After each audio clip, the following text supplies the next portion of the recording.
ancient monuments like Easter Island and the pyramids and so on, and how they're all built in alignment one with another. And he has like a lot of really interesting information. Well, one of the things that he talks about, and we interview him, is the alignment of the Revolutionary War cities in America. And this is actually from his website. We do like a 3D animation in the film, but I wanted to show you what he's got on his site. And up there up north, you've got Boston, New York, Philadelphia, Baltimore, and Washington, D.C. And these are all built in a perfect alignment along the eastern seaboard. So the question that we ask, considering that it was Masons who came to this country early on, they were sent by Bacon, and Rosicrucians were sent with them. Now in Rosicrucianism in a nutshell, the symbol for Rosicrucianism is the rose and the cross.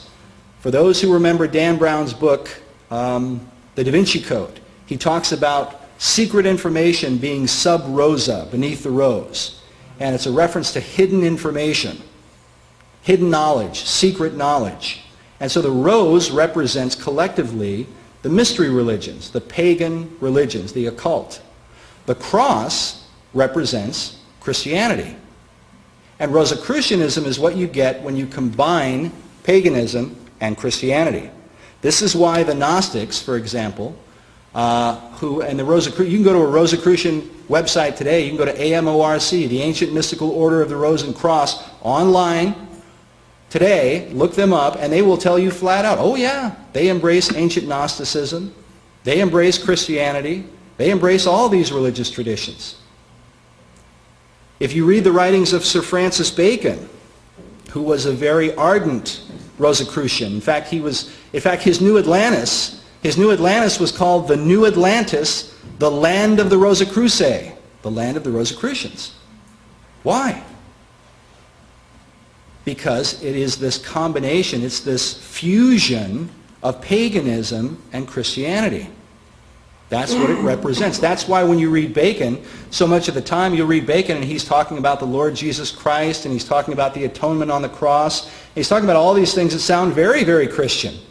And then he'll go and talk about Pallas Athena and the god Apollo and all of these other pagan traditions, and they're all blended together. And this makes it very, very difficult. I mean, if you want to, when you're examining American history and you're looking at guys, some people will quote somebody like Benjamin Franklin, and he may have some quotes here and there about prayer and about calling out to God and this kind of thing. But if you don't understand how he could do that, how he could refer to the Bible and then refer to the occult, but Rosicrucianism really explains how that's possible, because it's the embracing of both ideas. If you follow this alignment from, real quick, Washington, Baltimore, Philadelphia, New York, and Boston, all the way across the Atlantic Ocean, it leads you to Stonehenge. And so the alignment is built in perfect alignment with Stonehenge. Now in Rosicrucianism, part of the reason I started to tell you this, they have what is called the Hermetic maxim. The Hermetic maxim is as above, so below. And you will see statues or drawings or paintings or so on. Probably, if any of you have ever seen the Baphomet, okay, which is that goat-headed looking devil thing, sitting cross-legged, right, with a flame above his head. Well, next time you see it, look, and you'll see he's got one hand going like this and another hand going down that way. Okay? And it means as above, so below. There's even a statue of George Washington that was done. I think it's in the Smithsonian. If I had a picture, I could show you. But you've got Washington sitting there dressed like some Roman god, and he's got one hand up and one hand down. As above, so below. Now the reason that's important, because that's a very dominant principle and teaching in the occult, is the reason that the pyramids were built in alignment with the stars is because of that maxim. The reason that they build things in alignment with astrology and things like that is because they're looking to the heavens, that which is above, and they're trying to imitate that which is above down below. And so this would explain why they would build these things in alignment, because the thinking would be, if this was intentional, the thinking would be that the early American cities would be empowered by the same powers that empower Stonehenge. That's the whole reason for doing it, because the Rosicrucian, the occultist, believes if they design a building or a city or whatever in alignment with the stars, that those same gods and goddesses that are above are going to empower you down below. And so they're drawing upon this occult power. So the question is, was this accidental? Is this just a coincidence? Or was this the intentional design of these secret societies who came to America early on? And we pose the question. All right, so here's another quote from Hall. Hall says, "It must be remembered that Bacon did not play a lone hand.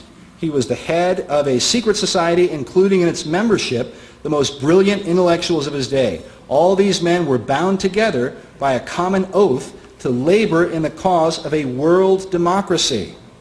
Bacon's Society of the Unknown Philosophers," that's the reference to the New Atlantis, these wise philosophers who are hidden away and nobody knows who they are. Bacon's Society of the Unknown Philosophers included men of high rank and broad influence. Together with Bacon, they devised the colonization scheme. Now what's interesting about the Society of Unknown Philosophers, this leader in the story, the New Atlantis, this leader comes out and he's the head of, one of the heads of the House of Solomon. And he shares with these Christian sailors what the treasures of the House of Solomon are. And he starts describing what the treasures are. And he starts describing tall buildings and flying machines and submarines and underwater breathing apparatuses. And he's describing sound studios where they have instruments that allow you to speak and to project your voice over a long period or a great distance and so on. He's describing zoos. He's describing experiments upon animals, injecting them with poison to see how they'll respond so that that knowledge can then be used for the benefit of mankind. And he's describing all of these things, most of which did not exist during that era, but things that would be developed through the 19th and the 20th century in America. And this has caused a lot of people to marvel when they read Bacon's work. And many people credit Bacon, there have been Baconian societies that revere Sir Francis Bacon for hundreds of years. And many of them credit Bacon because of this and because of his influence through these secret groups and his philosophy about what America should become. They credit Bacon as the real and true founder of America. Okay, but notice what Hall says. I want to draw your attention to the last couple of words he puts in there. He says, together with Bacon, they devised the colonization scheme. Now, we go to this Newfoundland stamp from 1910. And if you look at the stamp, it's a 6-cent stamp, and you have the image of Sir Francis Bacon on there. And down below it says, Lord Bacon, the guiding spirit in colonization scheme.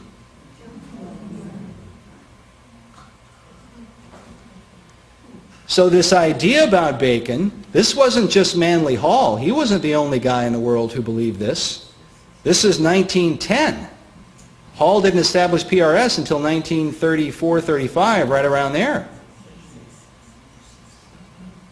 I hear somebody whispering 666 over there. Yeah, you've got 2 6s. I almost didn't want to point it out. I know. There's 3, 6 cents and then 2 6s up top. In fact, one of the guys that we interview, a guy named Ian Taylor, he's been studying Bacon for years and years. Bacon he's a favorite subject matter of esoteric wisdom teachers because he was into ciphers and secret codes and all this other kind of stuff, all the stuff that you find in the occult. Bacon was into it, and he had a very romantic approach to it. But yeah, it's very interesting that you've got this stamp with, all right, so with 666 on it.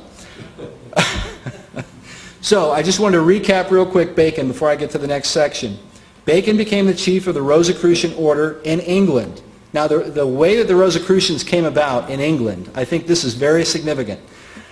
When Queen Elizabeth I came to the throne, okay, she came to the throne right away. the Pope,